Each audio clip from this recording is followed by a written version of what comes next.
Hello friends, मैं सुनील नानवानी आपका फिर से एक बार स्वागत करता हूं हमारे यूट्यूब चैनल डिजिट्स इंस्टीट्यूट में, जहां आपको मिलता है अकाउंट्स और टैक्सेशन का स्टेप बाय स्टेप पूरा नॉलेज। मैं एक टीआरपी, एसटीपी, ऑथर और ट्रेनर हूं। मैंने एक बुक लिखी हुई है जिसका नाम है फंडामेंटल्स ऑफ प्रैक्टिकल अकाउंटिंग। अगर वो बुक आप परचेस करना चाहते हैं तो उसकी डिस्क्रिप्शन में हम लिंक हमेशा देते हैं हर वीडियो के साथ, तो उसको क्लिक करके आप वो बुक परचेस कर सकते हो। उसी बुक के छोटे छोटे जो सेशंस हैं उसको ही हम वीडियो फॉर्मेट में अपलोड करते हैं हमारे यूट्यूब चैनल पे। तो अगर आप अकाउंट्स और टैक्सेशन के फील्ड के हो या कोई बिजनेस रन करते हो और अपने बिजनेस में हो रहे ट्रांजैक्शंस को समझना चाहते हो, तो आप हमारे चैनल को ज़रूर सब्सक्राइब कर दें और बेल आइकॉन को भी ज़रूर दबाएं ताकि हमारे आने वाले हर वीडियो की नोटिफिकेशन आप तक मिल सके और आप अपना नॉलेज बढ़ा सकें। तो आइए देखते हैं आज का online training session. In this session you will be able to understand weighted average method, stock valuation method. ये जो वेटेड एवरेज मेथड है, स्टॉक वैल्यूएशन की एक मेथड है। तो अगर आप हमारे चैनल पर नए हो और आप ये वीडियो फर्स्ट टाइम देख रहे हो, तो रिसेंटली हमने 2 वीडियोस अपलोड किए हैं। पहला जो था फीफो मेथड, सेकंड जो था लीफो मेथड। ये भी स्टॉक वैल्यूएशन की मेथड है और ये है आखिरी वेटेड एवरेज मेथड। तो अगर आपने वो वीडियोस नहीं देखे हो तो वो भी जाके ज़रूर देखिए ताकि आपको तीनों जो स्टॉक वैल्यूएशन की मेथड्स हैं वो बहुत अच्छी तरीके से समझ में आ सके। देखिए इसमें क्या है, ये कॉमन पैराग्राफ हैं जो हमने तीनों सेशन में दिए हैं। इसका रीज़न ये था कि अगर कोई बंदा हमारा वीडियो पहली बार देख रहा है तो उसको कन्फ्यूजन ना हो ये सेशन समझने में, इसलिए रेफरेंस के लिए हमने ये कॉमन पैराग्राफ छोड़ दिए हैं। Valuation method for closing stock और even a cost of production. ये मेथड जो है कॉस्ट ऑफ प्रोडक्शन निकालने के लिए भी यूज होती है और क्लोजिंग स्टॉक का वैल्यूएशन करने के लिए भी। Note, which type of item will consider in stock in trade will totally depends upon the type and nature of business activities। यानी यहाँ पे ये आपको समझना है कि स्टॉक इन ट्रेड में मेरे किस टाइप के प्रोडक्ट यूज होंगे, वो टोटली डिपेंड करेगा मेरे नेचर ऑफ बिजनेस पे और टाइप्स ऑफ एक्टिविटीज जो मैं करता हूँ मेरे बिजनेस में। एग्जाम्पल के साथ इसे मैं समझाता हूँ। For example, furniture is a fixed asset for any other business but for a trader of it it is a stock in trade. यानी जो फर्नीचर है, सपोज कोई फर्म है जहां पर मैन्युफैक्चरिंग होती है, समझिए कोई फैब्रिकेशन वर्क की फर्म है, वहां पर जो फर्नीचर रहेगा वो उसकी फिक्स एसेट रहेंगी। लेकिन वही फर्नीचर यानी अगर कोई फर्नीचर का ट्रेडर है तो वो उसे स्टॉक इन ट्रेड के तरीके से ट्रीट करेगा, क्योंकि उसका बिजनेस ही फर्नीचर में डील करने का है, तो उसके लिए वो क्लोजिंग स्टॉक यानी स्टॉक इन ट्रेड हो जाएगा।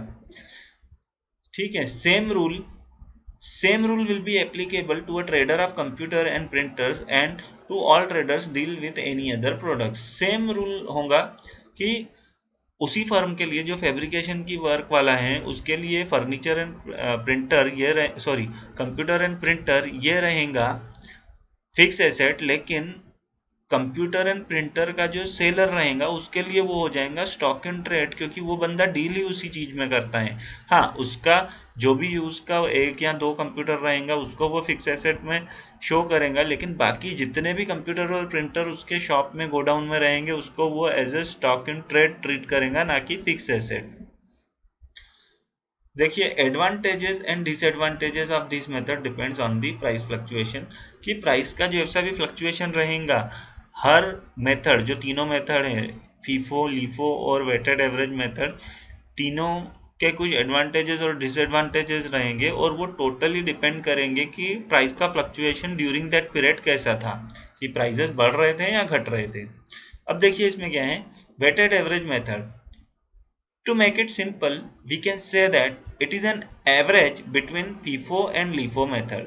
यानी सिंपल शब्दों में कहें तो फीफो और लीफो की एवरेज मेथड है ये, इसलिए इसका नाम ही वेटेड एवरेज मेथड है।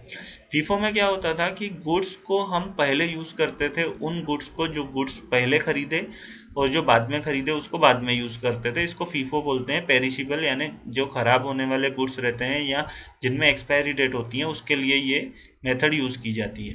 सेकंड है लीफो मेथड, जिसका मतलब है लास्ट इन फर्स्ट आउट, यानी जो आखिरी में मैंने गुड्स खरीदा उसको मैंने पहले यूज़ कर लिया। ये होता है नॉन पेरिशेबल गुड्स के लिए, यानी कि जो गुड्स खराब नहीं होने वाले हैं या जिनमें एक्सपायरी डेट नहीं रहती है, कि अगर मैंने आखिरी में आए हुए गुड्स भी यूज़ कर लिए तो उससे कोई फर्क नहीं पड़ने वाला। तो फीफो का आप एग्जांपल समझिए कि कोई मेडिसिन हो सकती है या कोई स्पाइसेस के प्रोडक्ट्स रह सकते हैं जिनमें एक्सपायरी डेट रहती है, तो जो पहले खरीदा उसको पहले यूज़ करना पड़ेगा, अदरवाइज वो एक्सपायर हो जाएंगे। और लीफो मेथड के लिए आप एग्जांपल समझिए तो कोई आयरन बार्स यानी लोहे की रॉड्स हो सकती हैं जो प्रोडक्शन के लिए यूज़ करना है, तो उससे कोई फ़र्क नहीं पड़ेगा अगर मैंने सबसे आखिरी में खरीदे हुए आयरन बार्स भी यूज़ कर लिए तो, क्योंकि उस पर कोई एक्सपायरी डेट नहीं है जो पहले खरीदे हुए ख़राब होने वाले हैं। तो इसलिए मैंने लास्ट में ख़रीदा हुआ परचेस भी अगर मैंने प्रोडक्शन में यूज़ कर लिया या रिसेल में यूज़ कर लिया तो उससे मुझे मेरे प्रोडक्ट्स में कोई फ़र्क नहीं पड़ने वाला, ख़राब नहीं होने वाले हैं वो। उल्टा उसमें मेरे लोडिंग अनलोडिंग जो भी शिफ्टिंग चार्जेस रहेगा वो बच जाएगा, क्योंकि अगर मैं पहले खरीदे हुए आयरन बार्स निकालने जाऊंगा तो मुझे लेबर्स को पेमेंट करना पड़ेगा वो लोडिंग अनलोडिंग का, और टाइम कंज्यूमिंग होगा। उससे बेहतर है मेरे पास जो सबसे आउटर साइड में पार्ट पड़े हुए हैं, मटेरियल पड़े हुए हैं, उसको मैं यूज़ कर दूं इन प्रोडक्शन या फॉर रीसेल।